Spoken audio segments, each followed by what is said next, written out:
Bismillahirrahmanirrahim. Assalamualaikum warahmatullahi wabarakatuh. Alhamdulillahirabbil alamin.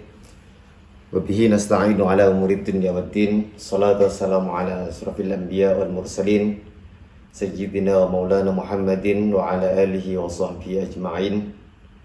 Amma ba'du. Yang kami muliakan Ketua PPI Suriah, Ketua Literasi juga, dan semua teman-teman yang tergabung dalam kelas literasi yang diselenggarakan oleh PPI Suriah. Jadi pada kesempatan kali ini kelas terakhir kita bersama, yang mana di beberapa pertemuan yang lalu kita sudah membahas dan membincang, mendiskusikan banyak hal, baik itu yang kaitannya dengan sastra itu sendiri, baik yang kaitannya dengan bagaimana cara praktis, metode-metode menulis puisi, bicara tentang gaya bahasa, majas, dan lain sebagainya. Untuk pertemuan terakhir ini, mungkin kita sedikit berbincang di luar hal-hal yang serius terkait dengan proses menulis. Namun, kita coba menelaah sisi-sisi lain yang sebenarnya bisa dipelajari dalam bersastra atau berpuisi. Topik kita pada kesempatan kali ini yaitu hal yang seputar psikologi puisi atau permainan-permainan dalam puisi. Kami akan menjelaskan secukupnya, semampunya, dan mungkin panjenengan semua juga berhak untuk olah pikir yang lebih luas atau memiliki daya imajinasi yang lebih luas terkait apa yang akan kami jelaskan sebentar lagi. Baru saja telah kami sampaikan atau kami kirimkan sebuah paper draft sederhana, mungkin bisa jadi bahan bacaan bersama. Kita langsung saja berbicara mengenai pendekatan psikologi dan permainan-permainan dalam puisi. Biasanya konon sebagai penikmat sastra, barangkali kecenderungan kita adalah melihat unsur keindahan puisi hanya dari melihat kandungan isinya sendiri. Kita serius memperdalam apa isi di balik puisi itu. Jadi ketika kita sedang membaca puisi, fokus kita adalah menebak-nebak, menerka. Kira-kira penulis punya amanat apa di balik puisi yang telah ditulisnya. Itu kecenderungan kita. Bisa juga kecenderungan kita tentang puisi menakar-nakar atau menerawang, ini penulis menggunakan diksi apa, menggunakan majas atau gaya bahasa apa.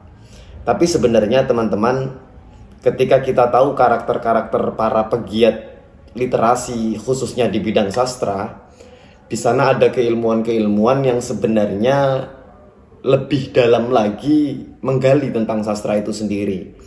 Mungkin bisa menjadi kritikus sastra atau penelaah sastra yang secara kinerja dalam bersastra tentu kinerja mereka lebih dalam, lebih detail atau lebih serius mengenai pengkajian sastra itu sendiri.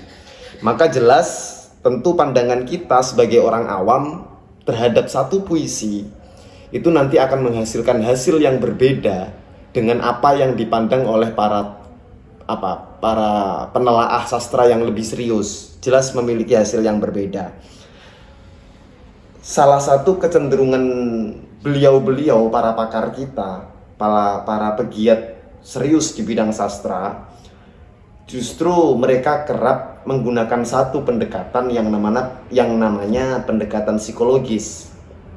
Seperti yang kita tahu bersama bahwa pendekatan psikologis itu ya hal-hal yang kaitannya dengan ilmu kejiwaan, hal yang berkaitan dengan tingkah laku dan sebagainya.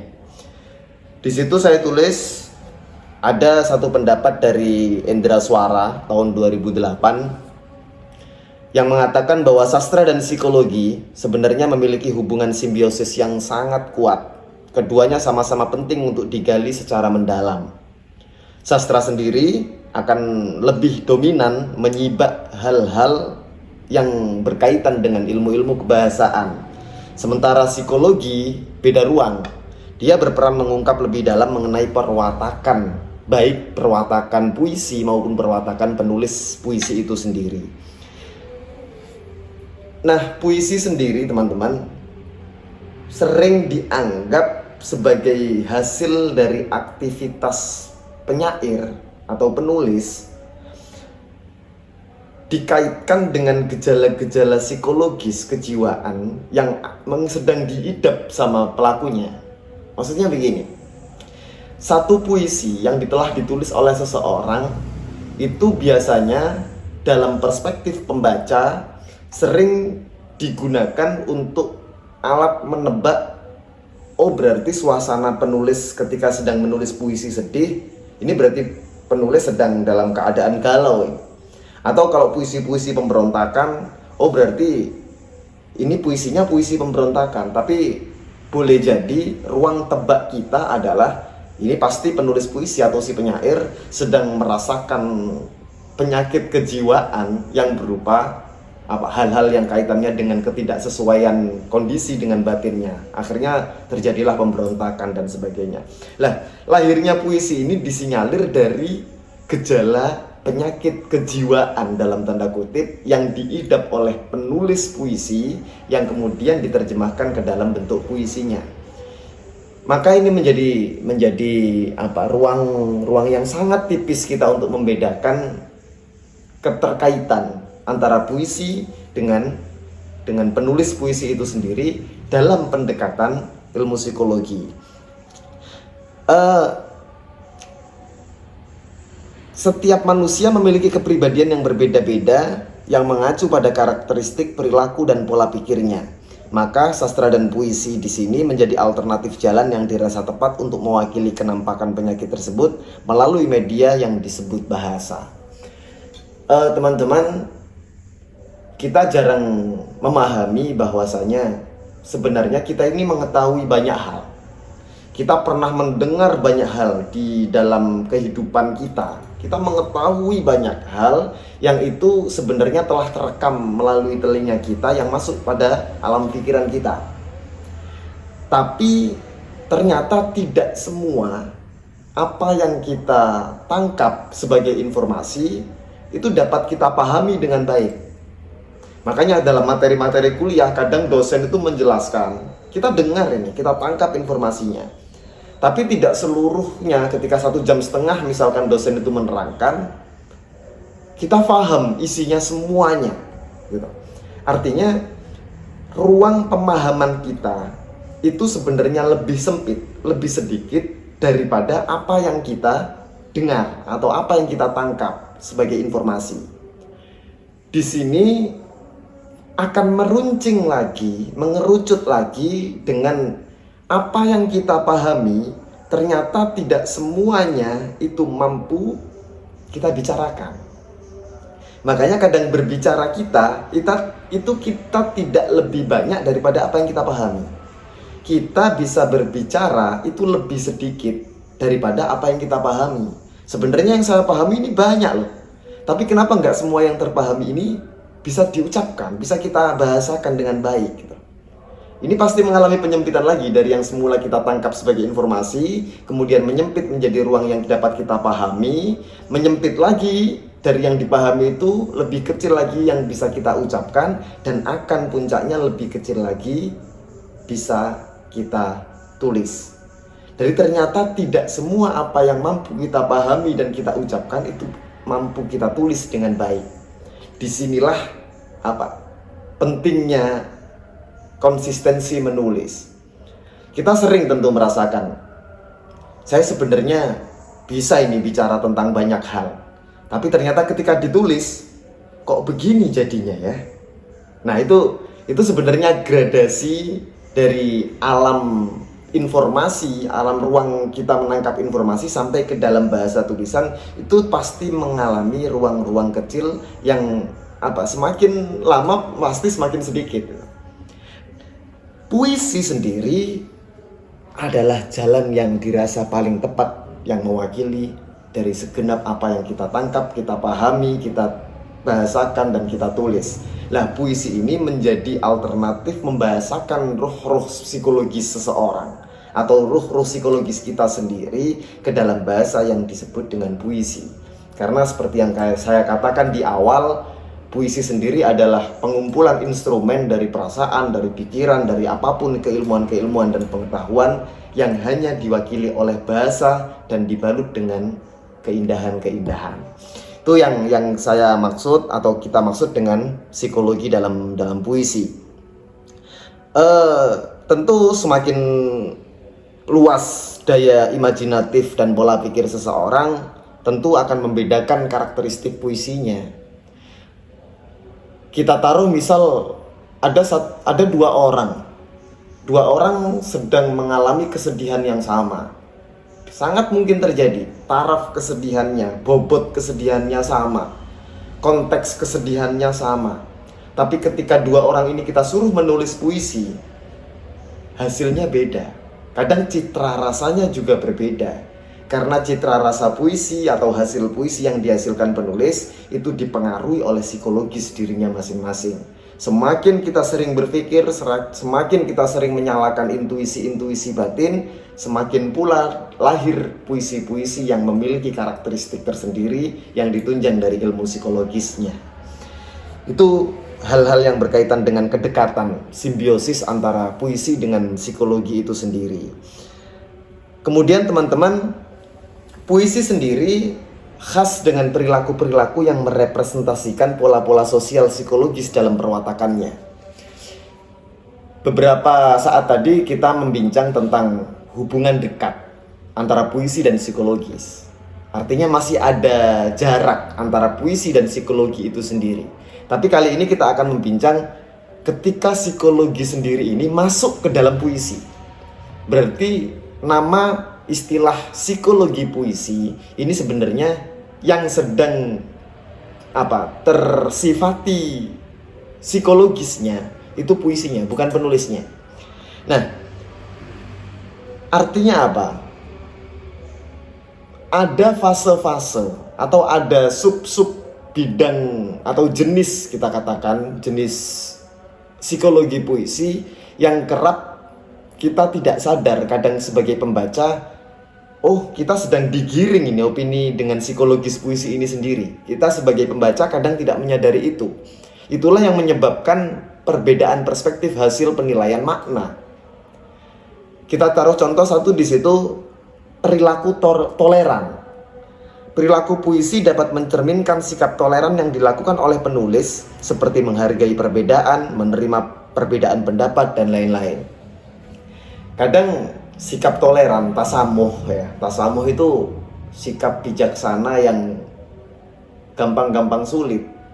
Kadang kita bisa bicara banyak ini tentang toleransi, tapi pada konteksnya ketika kita dituntut untuk mewujudkan sikap toleran, kadang kita gagal. Maka puisi pun sebenarnya demikian. Puisi sendiri ini sebenarnya bisa mewakili sebagai bahasa yang sedang menunjukkan sikap toleransi. Misalkan ada gejolak, katakan hari ini yang sedang marak di Indonesia mungkin menjelang Pilpres. Banyak kubu A, kubu B, kubu C yang sebenarnya dalam konsep pribadi kita dituntut untuk mengusung konsep toleransi. Tapi ketika kita belum mampu untuk membawa diri secara sikap, kita bisa membawa itu dengan cara puisi. Bagaimana sih kita memberi energi pada orang lain melalui puisi kita agar orang lain itu memiliki arah pandang toleransi sesuai dengan bahasa-bahasa dalam puisi yang kita tuang. Jadi peran puisi ini sebenarnya bisa mewakili sikap penulis sendiri, yang itu termasuk puisi ini sedang punya ranah psikologis sendiri yang dapat mempengaruhi orang lain.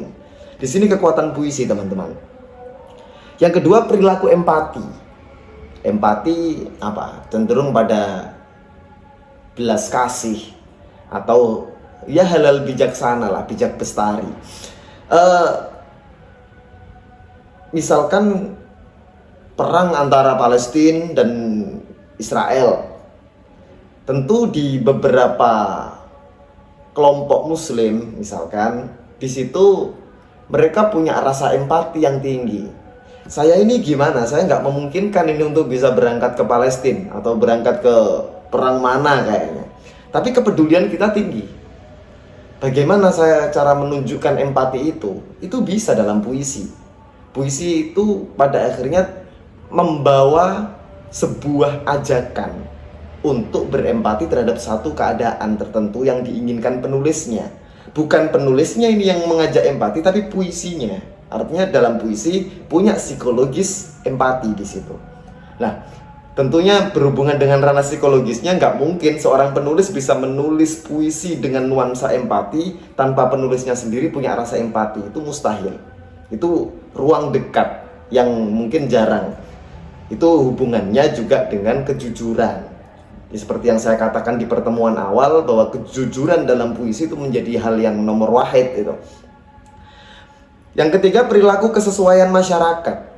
Perilaku kesesuaian masyarakat itu artinya kadang bukan kok dikatakan penulis dalam menulis puisi itu pada akhirnya bisa disinyalir sebagai orang yang plin-plan. Tapi kadang puisi ini ditulis dalam kondisi masyarakat yang demikian.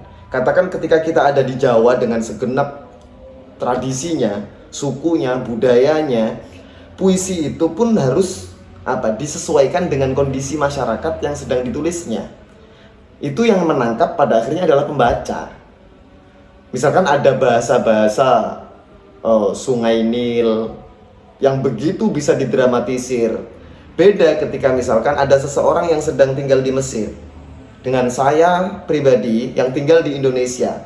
Kita menulis puisi tentang Sungai Nil misalkan. Pasti sejauh apapun saya berimajinasi tentang Sungai Nil, hasilnya citra rasanya tidak akan lebih indah, tidak akan lebih tertangkap baik seperti halnya seseorang yang sedang menulis puisi di hadapan Sungai Nil itu sendiri. Artinya kesesuaian masyarakat, kondisi lingkungan dan sebagainya itu mempengaruhi psikologis dari puisi itu sendiri. Dan yang terakhir, perilaku terhadap orang terdekat. Ini yang biasanya kita sering salah tangkap. Saya katakan misalkan generasi-generasi muda khususnya itu sering kadang menulis puisi cinta ketika dia sedang patah hati betul, misalkan habis ditinggal nikah sama kekasihnya gara-gara dia nggak terlahir sebagai anak orang kaya, kemudian diselingkuhi atau dijodohkan kekasihnya.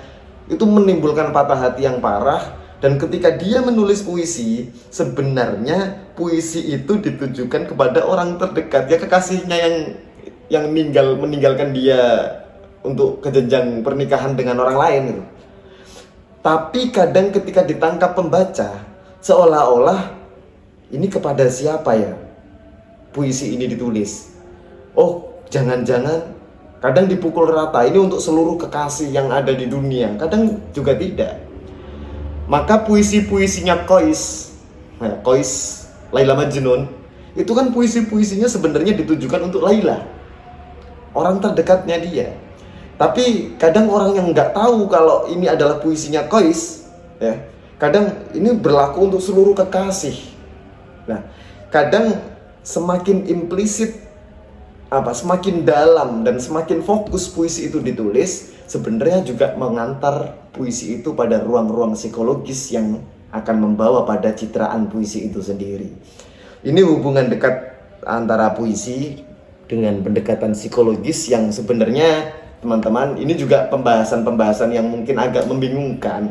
Tapi di luar dari kepenulisan puisi itu sendiri, subbab ini sebagai elemen pendorong bagaimana kita mencipta puisi yang baik, yang bagus, yang bisa dinikmati banyak orang, yang begitu dibaca, yang kita sentuh adalah batinnya, perasaannya, inderanya. Karena kita percaya apa yang disampaikan melalui pemikiran yang dalam pasti akan ditangkap dengan pemikiran yang dalam. Apa yang dikatakan oleh kita dalam hati yang benar-benar melalui perenungan dan kontemplasi pasti akan ditangkap seseorang pembaca atau pendengar dengan hati dan kualitas batin dan intuisinya. Sedemikian kita percaya dalam ilmu-ilmu imajinatif atau intuitif. Nah, ditinjau dari segi puisi jadi, memang jelas berbeda antara psikologi penulis puisi yang terkandung dalam puisinya dengan apa yang dimaksud dengan psikologi puisi itu sendiri. Seperti yang saya jelaskan tadi, penulis punya ruh psikologi sendiri yang kemudian dituang lewat puisinya. Akhirnya puisi itu memiliki kondisi psikologi sendiri yang melahirkan citraan-citraan sendiri atau ruh-ruh energi sendiri yang terkandung di dalam bahasa itu. Ini hal yang menyangkut seputar psikologi puisi. Selanjutnya kita alih topik ke hal-hal yang lebih menyenangkan atau lebih mudah ditangkap, yaitu lebih ke permainan-permainan dalam puisi. Apa sih permainan-permainan dalam puisi yang kami maksud? Memang di beberapa buku teori puisi khususnya, permainan-permainan dalam puisi lebih bisa dimaknai bagaimana kita membentuk puisi. Puisi itu punya tubuh. Tubuhnya puisi adalah bahasa. Yang kemudian bagaimana kita mempermak bahasa itu dalam pola perwujudan yang menarik. Bagaimana? Kita taruh satu contoh. Ada beberapa sebenarnya kalau dalam buku teori, tapi nanti akan kita kembangkan sendiri seperti pengalaman kami pribadi. Jadi ada satu yang pertama namanya puisi beton. Apa puisi beton? Puisi beton itu adalah puisi yang ditulis dengan bentuk seperti beton, tumpukan-tumpukan bata gitu. Pasti panjenengan kalau suka baca buku-buku puisi pasti pernah menjumpai hal-hal yang sifatnya, contohnya seperti yang kami tulis di draft itu. Ada puisi itu isinya cuma kamu, kamu, kamu, kamu, tapi disusun dalam spasi yang berbeda, dalam tab yang berbeda, seolah-olah itu membentuk anak tangga. Jadi kayak cuma satu kata tapi dimainkan betul baris demi barisnya. Maksudnya apa kok ada puisi yang seperti itu? Nah, kalau maksud terserah pembaca, tetap terserah pembaca, tapi pasti nanti ketika kita menggali ruang-ruang psikologisnya sendiri atau bagaimana dia bereksplorasi dengan karyanya, pasti penulis punya maksud di balik penulisan. Mengapa menulis puisi dengan seperti tumpukan-tumpukan batu bata atau beton gitu. Itu contoh-contoh yang pertama. Yang kedua, kita sudah mempelajari kemarin apa yang kita katakan sebagai puisi akrostik. Puisi akrostik itu ya puisi yang memperhatikan huruf depan dengan upaya penyusunan menjadi sebuah kalimat atau kata. Ya seperti PR kita kemarin sama-sama waktu kita menulis puisi tentang Abdurrahman Wahid. Itu dari huruf awal itu kita jadikan puisi. Kalau dalam ilmu teori sastra, ilmu teori puisi, itu namanya puisi akrostik. Silakan bisa dieksplor lagi lebih luas. Misalkan nama kekasihnya, nama ibunya, nama ayahnya, atau apapun, benda-benda terserah. Itu menjadikan puisi sendiri. Ada lagi teman-teman yang namanya puisi haiku. Puisi haiku itu, ini puisi dari Jepang. Khasnya Jepang itu punya puisi namanya puisi haiku. Meskipun ditulisnya nanti tetap berbahasa Indonesia, tapi lahirnya konsep puisi ini berasal dari Jepang. Dia terdiri dari hanya 3 baris, tapi polanya menggunakan 575 suku kata. Selain itu kami juga masih banyak sebenarnya mengeksplorasi di luar teori-teori yang telah dijelaskan para pakar. Saya sendiri sebenarnya dalam buku pertama saya sering mengungkap hal-hal yang kaitannya dengan eksplorasi penulisan puisi dengan intuitif, bermain-main dengan pola kata. Bisa kita sebutkan beberapa contoh setelah ini. Yang pertama, saya ingin memberi contoh satu bentuk puisi yang pernah saya tulis sendiri.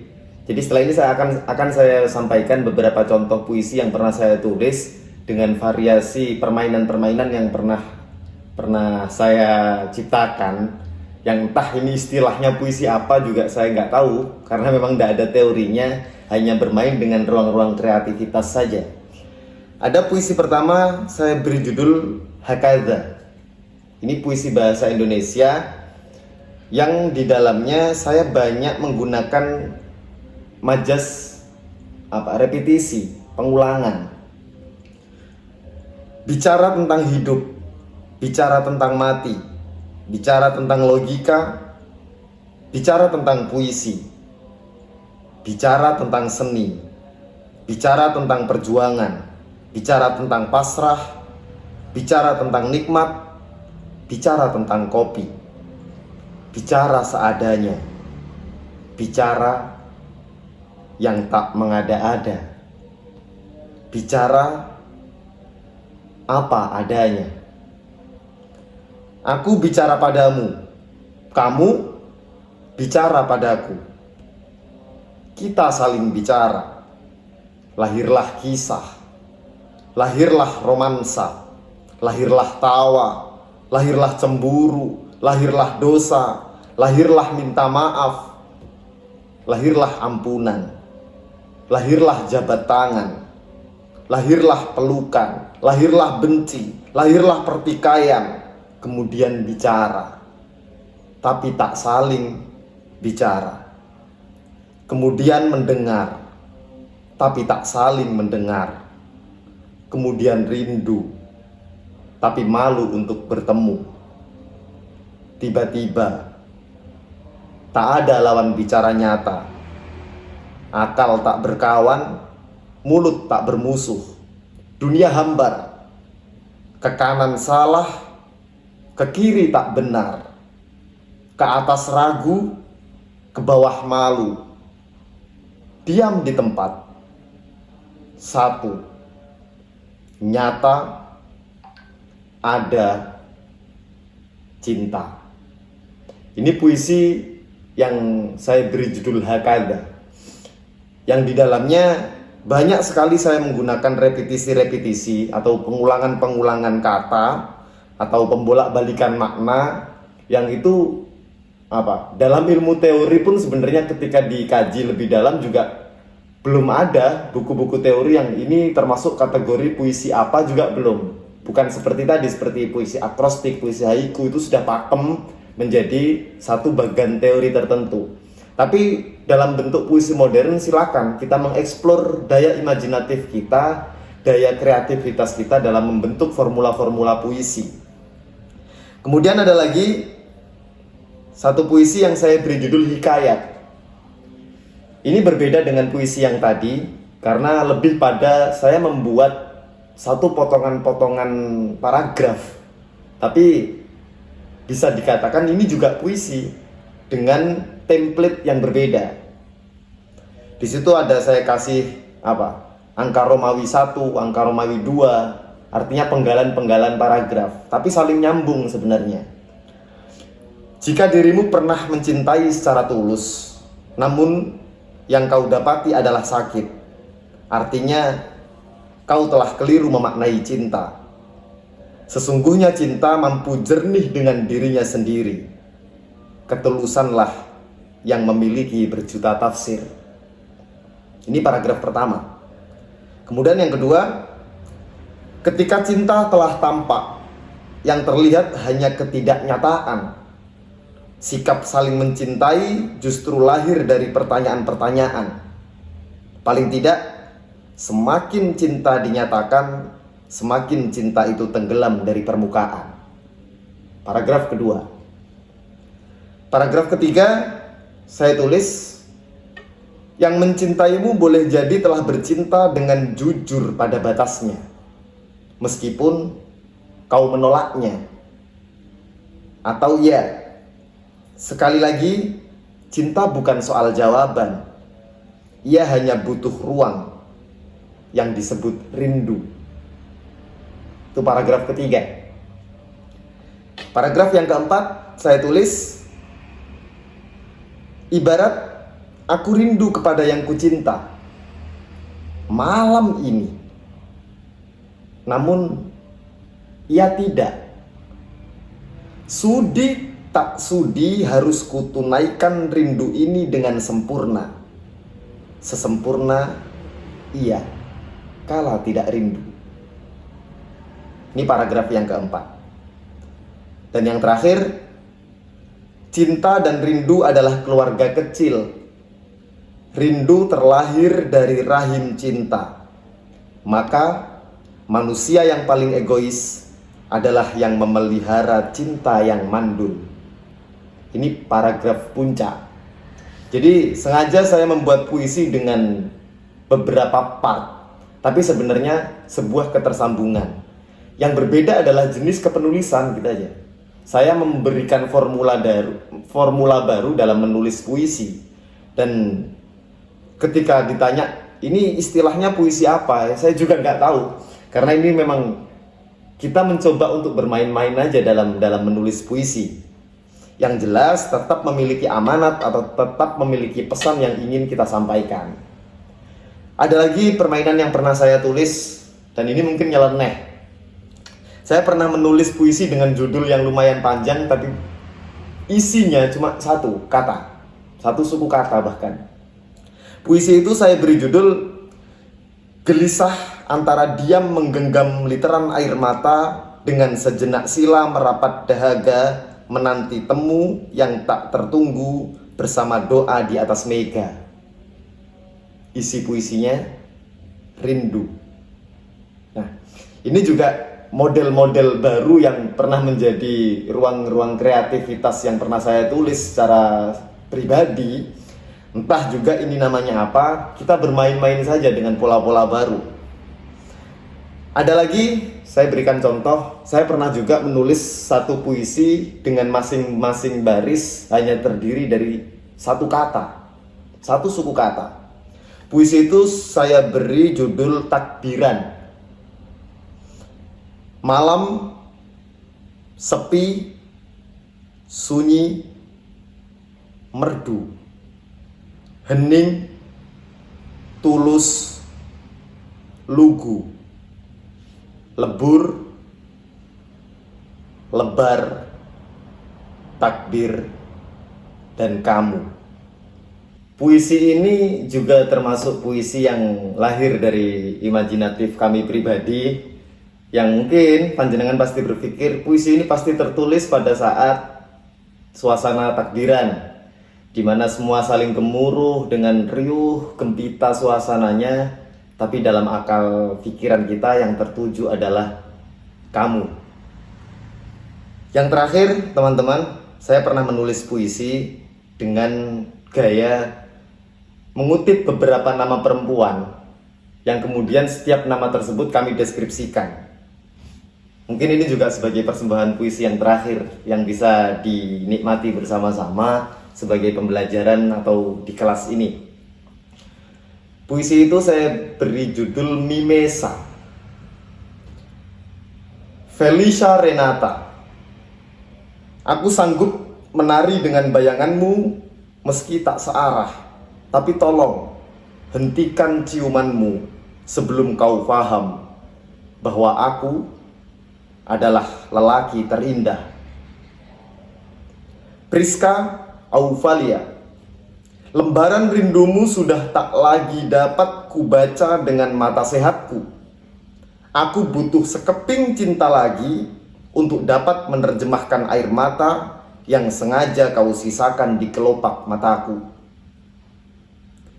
Leondita Carolina. Bukannya yang pernah mengurai derasnya tuba itu adalah kita. Lantas keraguan apalagi yang membuatmu enggan menenun cinta di ketuban hati yang terlanjur pecah? Cikamukom, lebih dari sekedar sumpah Tuhan, aku bersedia membayar berapapun asal bisa menemuimu dalam mimpi semauku. Berta Casey Leonita. Bahkan aku masih belum berani mengkosor sembahyangku, padahal sudah hampir separuh jalan aku musafir ke hatimu. Fahira Morin. Jika kelak yang mati terlebih dahulu adalah kamu, aku adalah lisan kepala yang selamanya akan bangga menyandang namamu. Nabila Mika Faradisa. Percuma, sepandai apapun kau meramu kata cinta, aku hanya memperhatikan betismu yang sudah berhasil membuatku lupa cara memejam mata. Mareta Gina. Aku bahkan masih ingat ketika kau taruh percikan kaca di nadimu. Selain nama Tuhan dan kekasihnya, kau menyebut namaku.